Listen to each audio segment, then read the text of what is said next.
Brooke, thanks very much. Happening now. Mitt Romney tells me, of course, Jerusalem is Israel's capital city. So would a President Romney move the United States Embassy to Jerusalem? And how far would he go to stop Iran from getting nuclear weapons? Stand by for his candid and eye-opening answers. Also, Bill Clinton's upcoming huge role at the Democratic Convention. We have details of what's sure to be a major moment.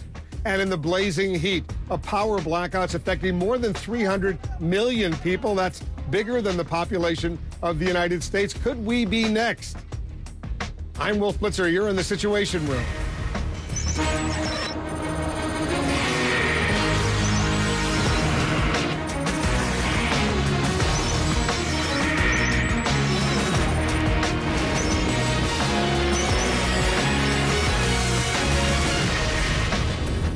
Today, we're coming to you live from CNN's Jerusalem Bureau. Mitt Romney left here earlier today. He's now in Poland, where he's already met with the country's legendary former president, Lech Wałęsa. We're going to have a live report in our next hour from Poland, but we begin this hour with my one-on-one interview with the Republican presidential candidate. Governor Romney, thanks so much for joining us in Jerusalem. What a beautiful city, and I'm sure you've been moved by what you've seen so far. Well, it's a holy city, a city of a great and courageous people. My wife and I first came here in 1995 and have been here 4 times now. We're moved and inspired by what we see here. Do you consider Jerusalem, and we're sitting at the King David Hotel here in Jerusalem, do you consider Jerusalem to be the capital of Israel? Yes, of course. A nation has the capacity to choose its own capital city, and Jerusalem is Israel's capital. If you become president of the United States, would you move the U.S. Embassy from Tel Aviv to Jerusalem? I think it's long been the policy of our country to ultimately have our embassy in the nation's capital of Jerusalem.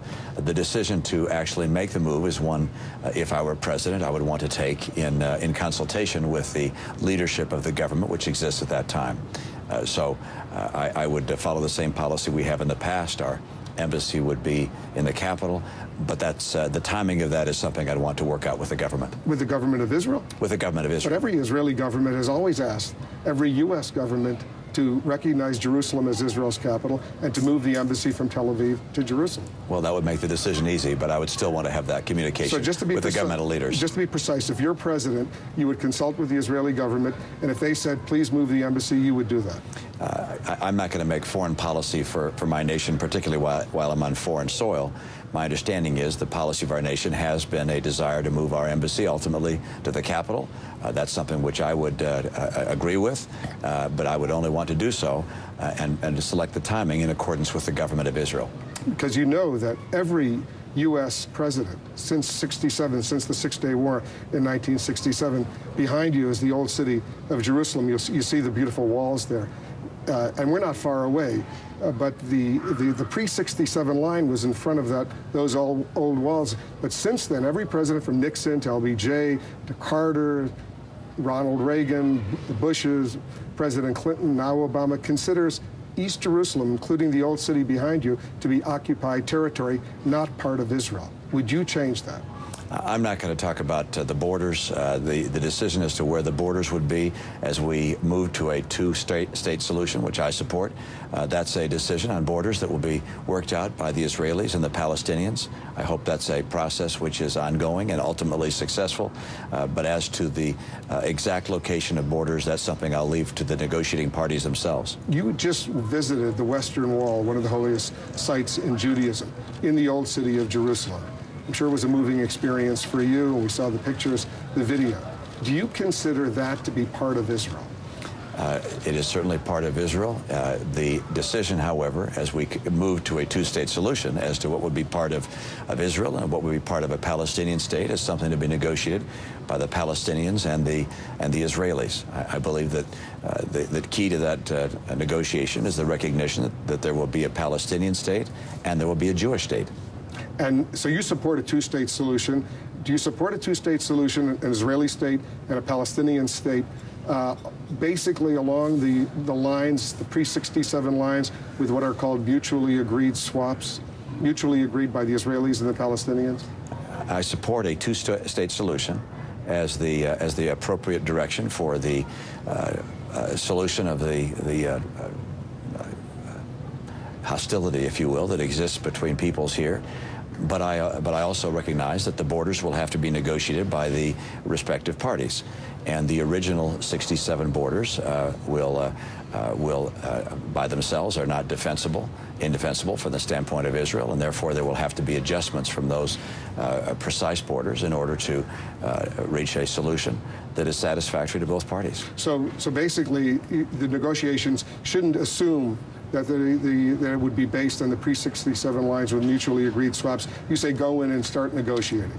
I'm not being that specific. I'm saying that there will be borders that have to be negotiated, and what the starting point is something which will be decided by the parties involved. What the ending point is will be decided by the parties involved. Could you see the future Palestinian state, and you support a two-state solution, Palestine and Israel, having East Jerusalem as its capital? I don't want to, again, negotiate for the parties. My view is that the right course for America is to stand by our ally, Israel, to support them in their negotiating posture. I recognize that as negotiations begin, the postures of the respective parties will be different than the ultimate solution. But I'm not going to give up Israeli bargaining positions from the beginning, nor demand of the Palestinians a certain outcome. My view is that the United States' role is to stand by our ally, to show not a dime's worth of distance diplomatically between us and Israel, to work to bring the parties together and to see progress, but not to weaken the prospects of progress and of an agreement at some point by virtue of placing an American position on the table that might be different than that of our ally. Would you ask Israel to freeze settlement activity on the West Bank? I believe that the issue of settlements is something which should be discussed in private by the American president and our allies. Again, when we show a diplomatic distance between ourselves and our ally, I think we encourage people who oppose that relationship to seek other means to achieve their ends. I think the best thing we can do is to communicate very clearly to the Palestinians as well as to our friends the Israelis that the way to peace is for them to meet and to resolve their differences rather than to look to us to resolve that difference or to look to the United Nations to do it. So I just don't think my role, particularly as a candidate, is to begin suggesting what the terms of an agreement might look like. Let's talk about Iran, because you've been very robust in saying that you will not, as president, accept Iran with nuclear weapons. So be specific. What would you do to make sure that would never happen? Well, I spoke about 5 years ago at the Herzliya conference and laid out 7 steps that I thought were necessary to keep Iran from pursuing their nuclear folly. One of those steps, of course, was crippling sanctions, and it's taken a long time for those sanctions to finally be put in place. They could be, I'm sure, even more punitive relative to Iran, but that's a positive step. There are other steps that have not yet been followed. One other step, of course, is to make sure that we have credible military options that are available to us if no other of the initiatives is successful. Clearly, we all hope that diplomatic and economic pressures put on Iran will dissuade them from becoming a nuclear capability nation. But if all else fails, we, of course, have to keep a military option available.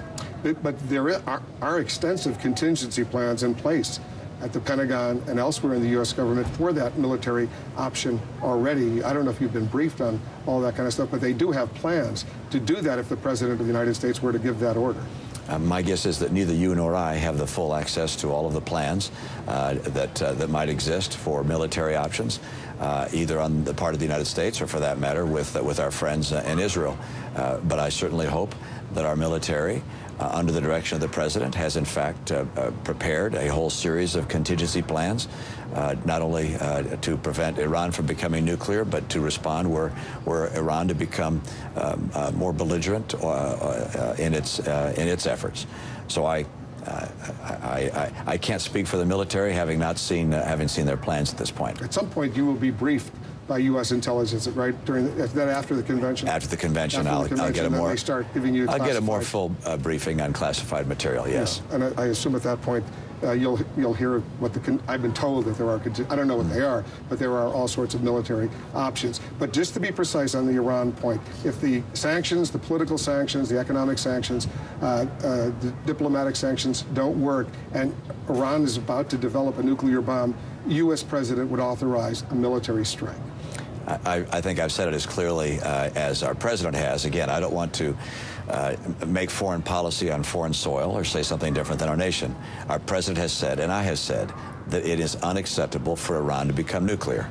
And that would mean that if all other options were to fail, and they have not all been exercised, they've not all been executed at their most extreme level, but if all other options, diplomatic, political, economic, fail, then a military option is one which would be available to the President of the United States. Now, Syria. Let's talk about Syria for a moment. You want Bashar al-Assad to go. Everybody wants, apparently, Bashar al-Assad to go. But what would you do specifically to make that happen? I'll give you a few options. Would you send in U.S. military forces on the ground? Well, again, Wolf, because I'm on foreign soil, and because it's long been a policy of both political parties to leave politics at the water's edge, I'm not going to go through specific foreign policy prescriptions for Syria, other than to say that the removal of Assad as the leader in Syria is a high priority for our nation, as you know. Both parties, Republican and Democrat, agree with that. We also are highly concerned about the disposition of chemical weapons, which exist in some large measure in Syria. We do not see a unified opposition having been formed yet in Syria. An action that is being taken of a kinetic nature in Syria is being led by Arab League nations, by Turkey, by Saudi Arabia, and others. And when I say actions kinetically, I'm referring to armament and counsel and advice. But our nation is involved with other nations in helping move a process that will stop the slaughter of innocent life in Syria, and ultimately have a more representative form of government. We're going to have a lot more of my conversation with Mitt Romney. That's coming up in our new 6 p.m. Eastern hour. That was part one. Part two still will air, even though he held a fundraiser here in Jerusalem earlier today. Romney says the current political fundraising rules in the United States, and I'm quoting him now, don't make a lot of sense. Much more on my interview with Mitt Romney. That's coming up later. Also, there's another big political story we're following today. Bill Clinton has a huge role at the upcoming Democratic convention. Stand by for details that are just coming in. And a surprise, a new surprise about Barack Obama's family history. We have some fascinating information that's just been uncovered. Also, as Mitt Romney moves on to Poland, two top Israeli leaders right here in Jerusalem in interviews with me separately earlier in the day. They are both lavishly praising President Obama and his support for Israel. Stand by. All of the interviews and a lot more coming up right here in the Situation Room.